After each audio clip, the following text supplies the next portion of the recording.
1979, un año de cambio en el país. Fue aprobada la Constitución, lo que reconocía la ciudadanía a las personas alfabetas y significaba que podían ejercer el voto. Es decir, podían elegir o ser elegidas. Eso era el fin de las décadas de exclusión para los indígenas, y al fin su libertad era reconocida. Sin embargo, también era el nacimiento de un grupo subversivo. Como respuesta a esta celebración, el partido Sendero Luminoso declara la guerra contra el Estado peruano, dando inicio al conflicto armado interno. Una masacre con aproximadamente 70.000 muertos y desaparecidos, que superan las bajas que se tuvo en todas las guerras anteriores. El conflicto armado significó para el Perú el episodio de violencia más intenso y prolongado que se haya vivido. Una época donde no se respetaban los derechos de las personas, y que dejó marcada a toda una generación.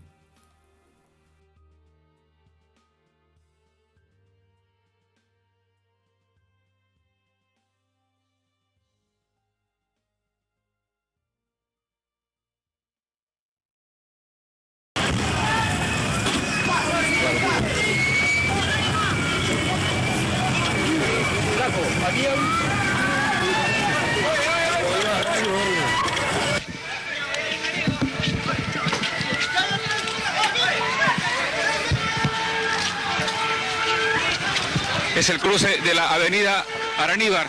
Esto es en Santa Beatriz.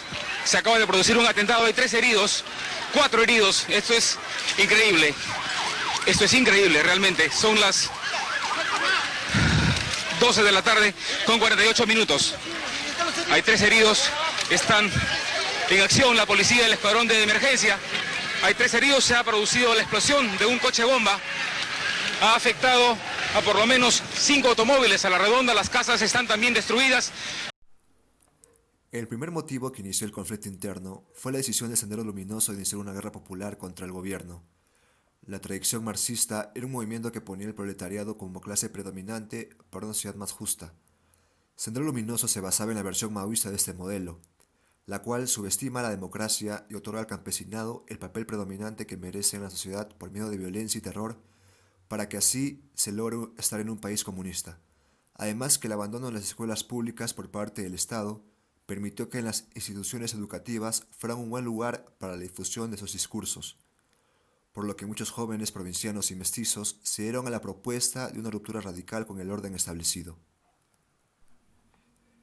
El segundo motivo fue la exclusión de un sector de peruanos por parte del Estado.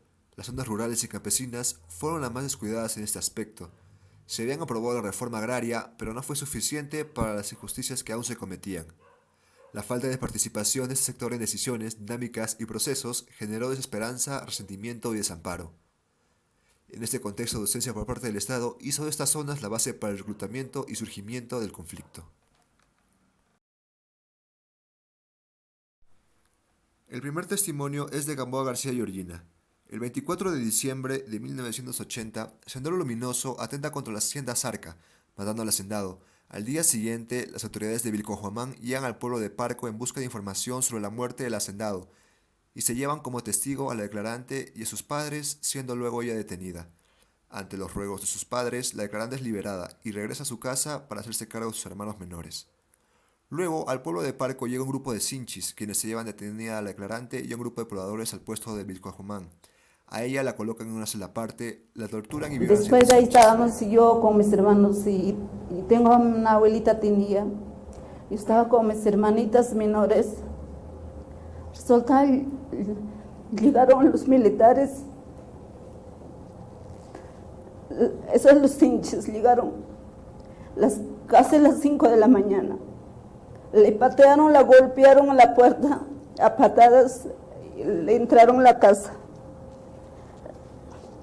En la casa yo estaba con mis hermanos. Bueno, me sacaron así con mi ropa de pijama, sin zapato, arrastrando. Mis hermanos les dejé en la casa, asustaba a mis hermanitos chiquitos menores. Luego a la cárcel de Huamanga, y por la ayuda de su prima es que logra salir luego de 4 meses. Cuando sufrió la violación tenía 16 años, y si estando en la cárcel se entera de que estaba embarazada. Cada día era peor que el otro. Le quitaron las ganas de vivir, y en un primer momento rechaza el embarazo y a su hija, pero luego la acepta y pide sanción para los responsables, y que no se cometan más abusos. El segundo testimonio es de Julia Najarro, sobre el secuestro de su familia en abril de 1980 por efectivos del ejército. Julia Najarro vivía en el poblado de Amazonas en Satipo en la frontera con Ayacucho, pueblo violentamente visitado por efectivos del ejército y sometidos a Sendero Luminoso, los mismos que una vez se enfrentaron para ver quién controlaba la población. La familia de la testimoniante fue separada. Ella y sus 2 hijos fueron sacados de su pueblo por efectivos del ejército y llevados a Canaire. Su esposo y sus otros 4 hijos fueron secuestrados por Sendero Luminoso. Posteriormente, Julia Najarro se entera que su esposo y sus 3 hijos habían muerto por anemia en la selva, y el cuarto había sido reclutado de manera forzosa por los subversivos, desconociendo hasta el momento su paradero.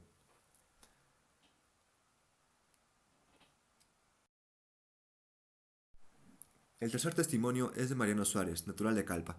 Trabajaba como tractorista en el proyecto de siembra de la hacienda Iribamba. El 4 de julio de 1984 se produce la detención de sus compañeros de trabajo, a quienes se les acusaba de haber participado en una reunión senderista. Además, preguntaban insistentemente por Mariano Suárez, quien comenzó a averiguar el paradero de sus compañeros, pero los efectivos le negaron haber efectuado dicho operativo. Luego se dirige al cuartel de la Marina, en donde luego de detenerlo y hacer unas preguntas lo liberan.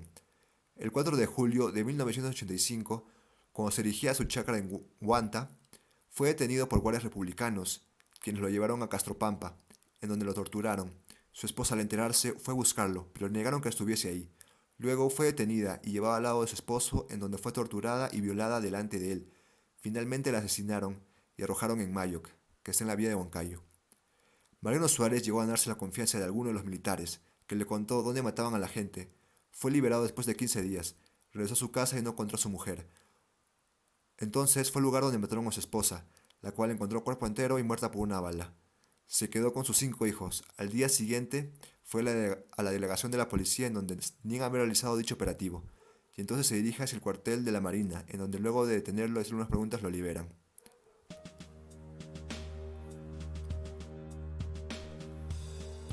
Se llegó a 3 conclusiones. Se le debió dar más importancia al conflicto armado cuando todavía estaba en auge.